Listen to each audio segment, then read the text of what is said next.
What's goody? Here we at. Here we are, man. Uh, this a crazy setup. I'm not even. This ain't even nothing crazy. I'm really just in my office, and we finna talk. So something I've been wanting to do for a while is I've been wanting to start a podcast. I don't, but I guess we can call it a podcast, but we don't have to. We gonna call it a podcast. But something that I've always wanted to do is I wanted to start a podcast called Kickin It. And the theme behind it was I'm black, obviously. I'm black, African American, Nigerian, and I love sneakers, and I'm a strength athlete. And I wanted to find a way to comprise them all. So this podcast is sponsored by Kicks and Kilos and the Strength Bowl. Nah, real rap though, which are both mine. So I just wanted to have a space where I could freely talk about those things. I could talk about what it's like to be a black strength athlete. I could talk about sneakers, and I could just have all the things that I like in one general spot. But I'm gonna talk about things that are in that sphere. You know what I'm saying? I feel like even being a black strength athlete is weird. Like for me personally, when I tell people that I'm a powerlifter, they be like, "Oh, do you bodybuild or you be wearing bikinis?" And I'd be like, "I don't." And there's nothing wrong with that. Like shout out to the people who do that. I don't do that. Shout out to the people who do it, but that's not my thing. My main focus, my main sole thing is being strong. That's what I care about. That has been my whole theme since I've been conceived, being strong. I've always wanted to be strong. I've always wanted to be the strongest. I don't really care about look. I do care about what I look like, but I don't necessarily care about what I look like in comparison to others. My goal is to be the strongest. Also, shout out to Nigel Sylvester because one, this is what we got on. First of all, I love these. They look beat, and the more beat they look, they keep looking better. But he just came out with the brick by brick fours.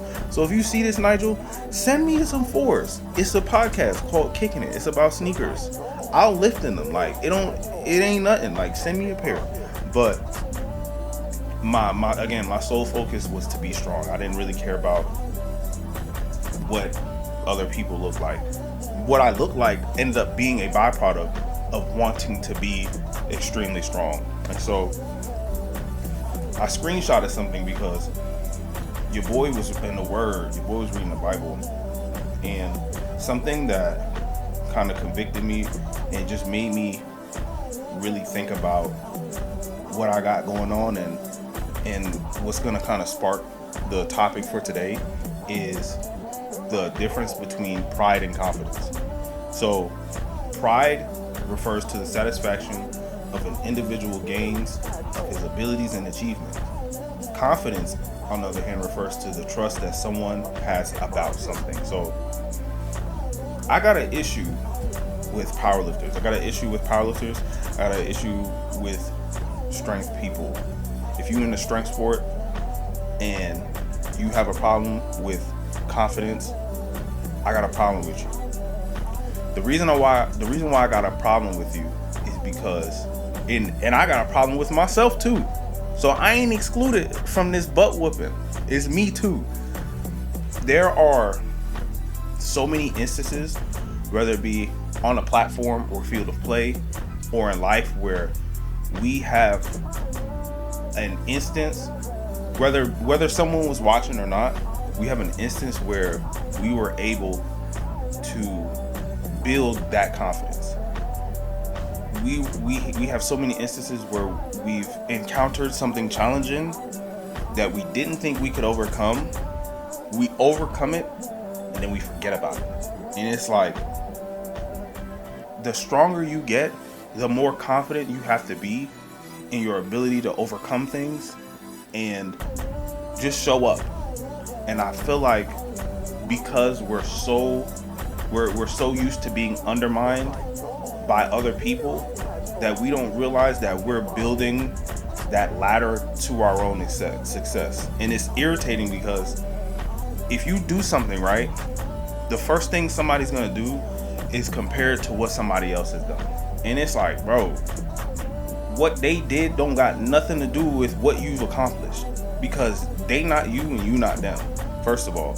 Second of all, I don't know what it is, man. Like, I know the type of people that come into strength sports. So there's a talent pool, there's a small talent pool right now, at least.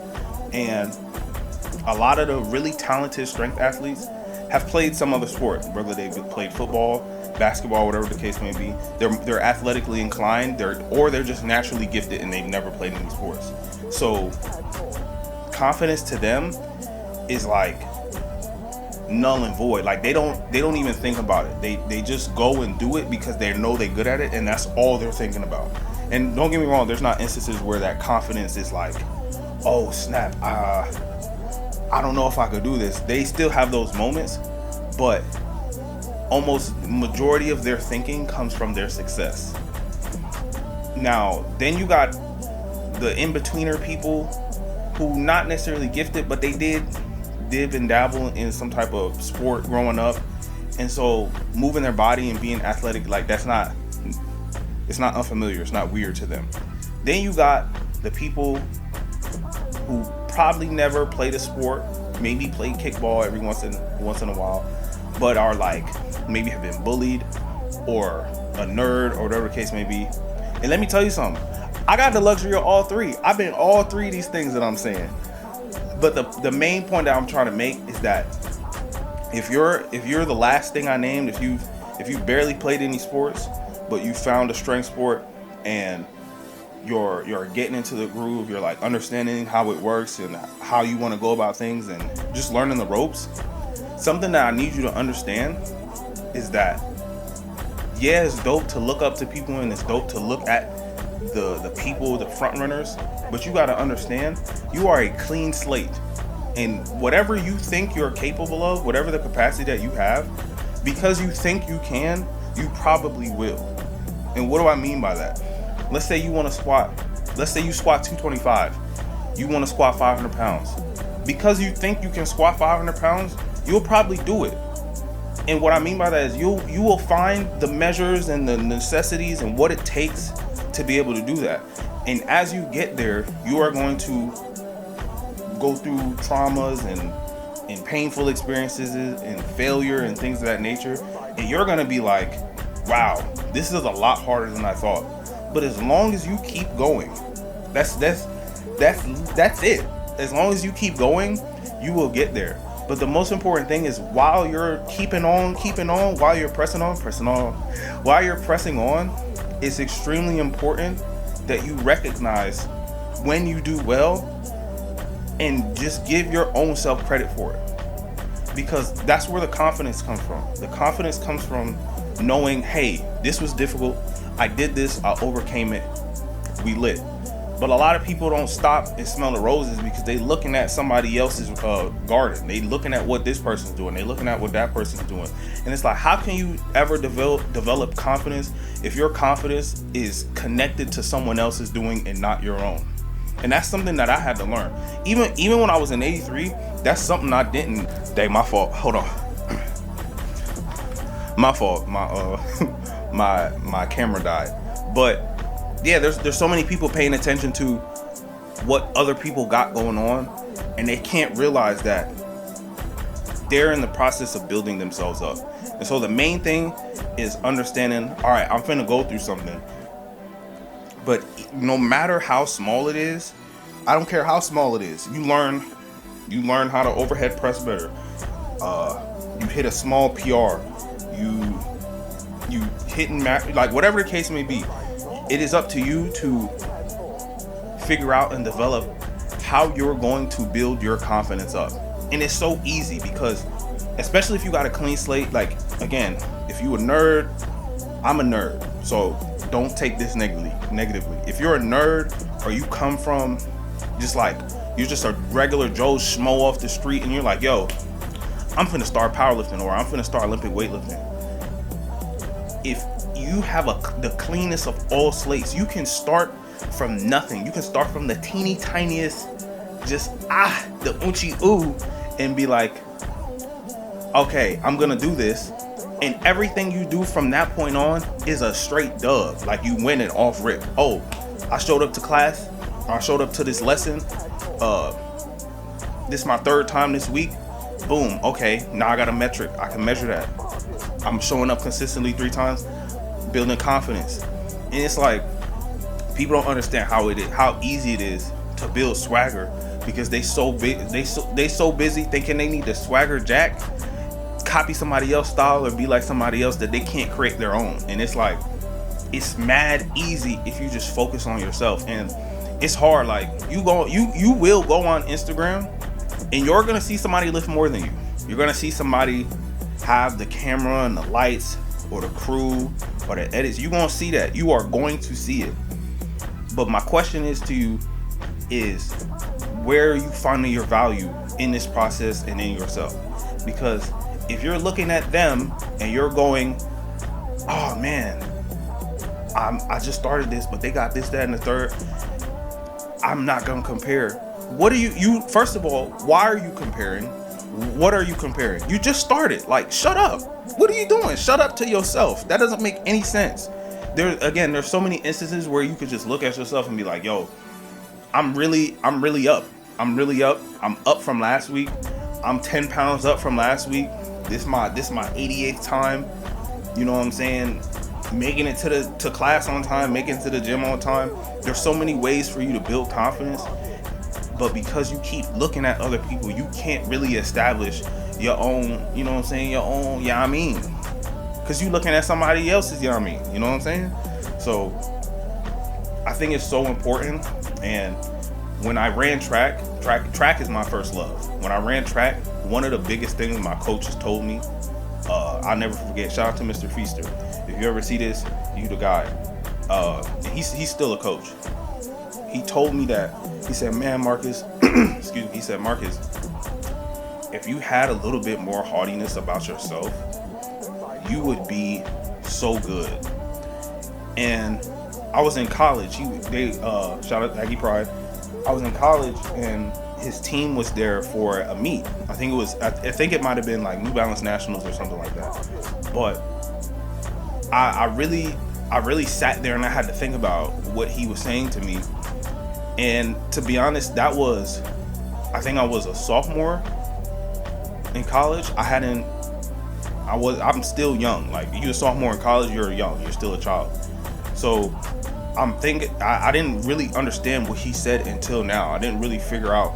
When I say now, I for real mean like last week.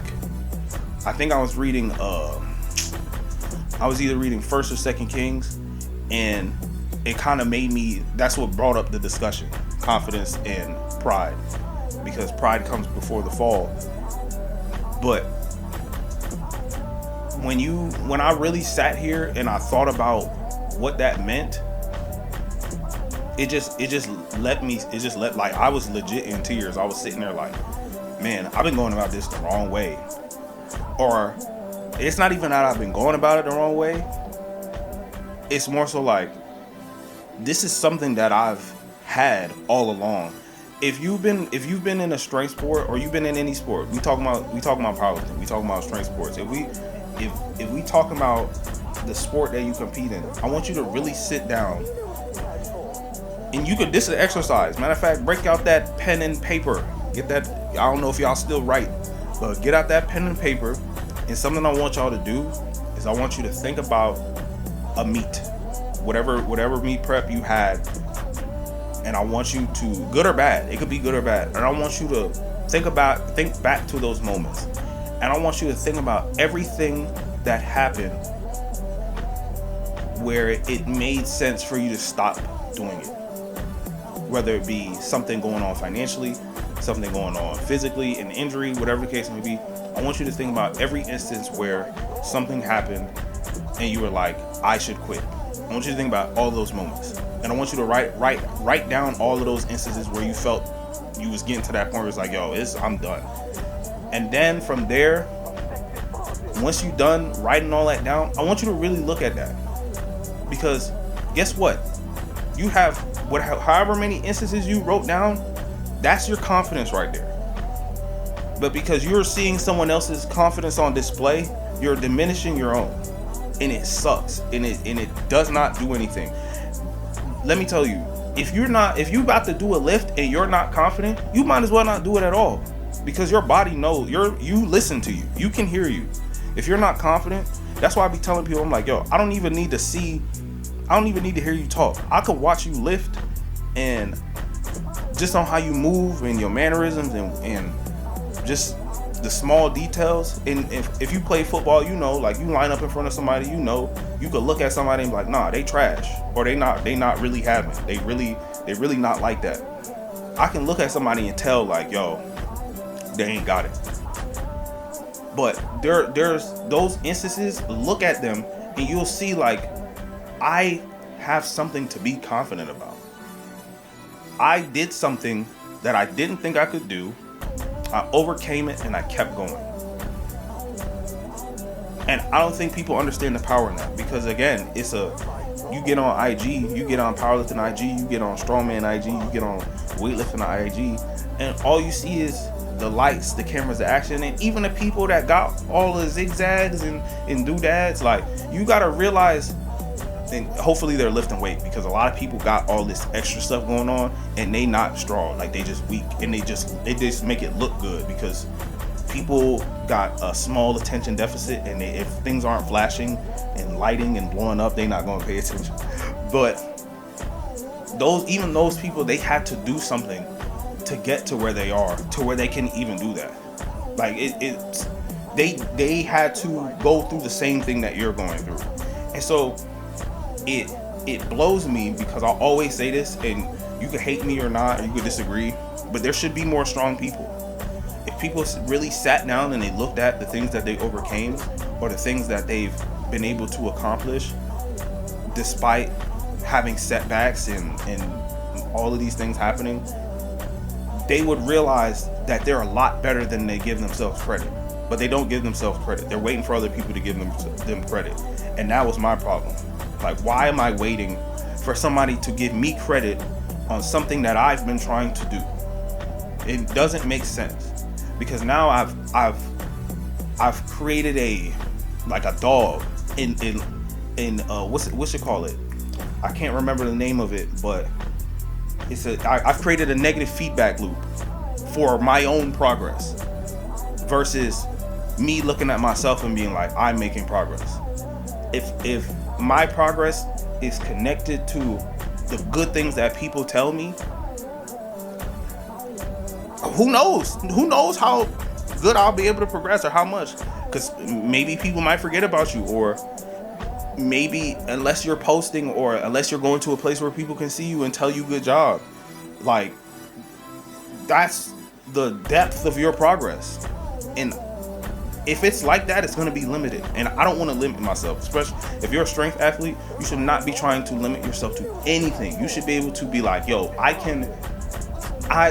you should be trying to push the limit year over year, month over month, whatever the case may be, however long you plan on doing it. You shouldn't have limits on yourself, because once you start putting those limits on yourself, the amount of work and the effort and the wonder and the love and the joy that you get from doing the sport is going to start to diminish.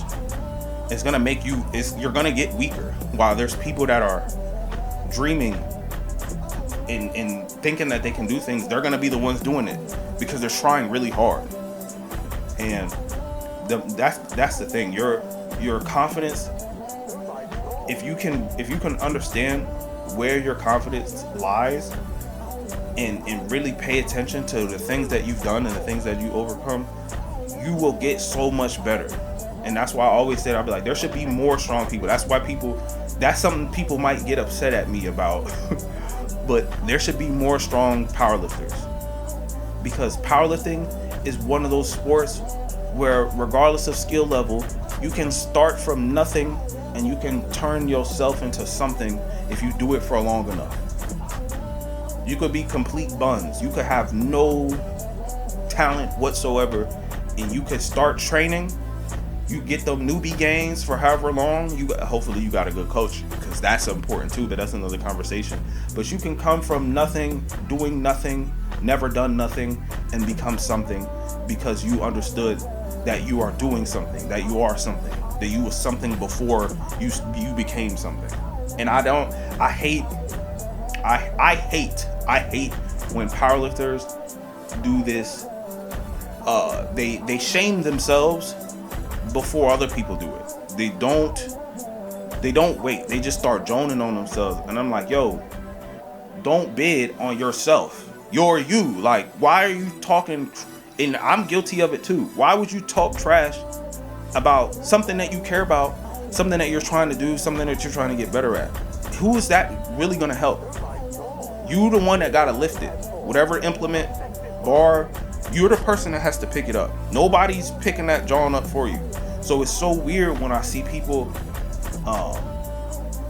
deframe themselves, and it's like self-defamation. I'm just like, yo, you know, if you spoke about yourself better, you would probably do better.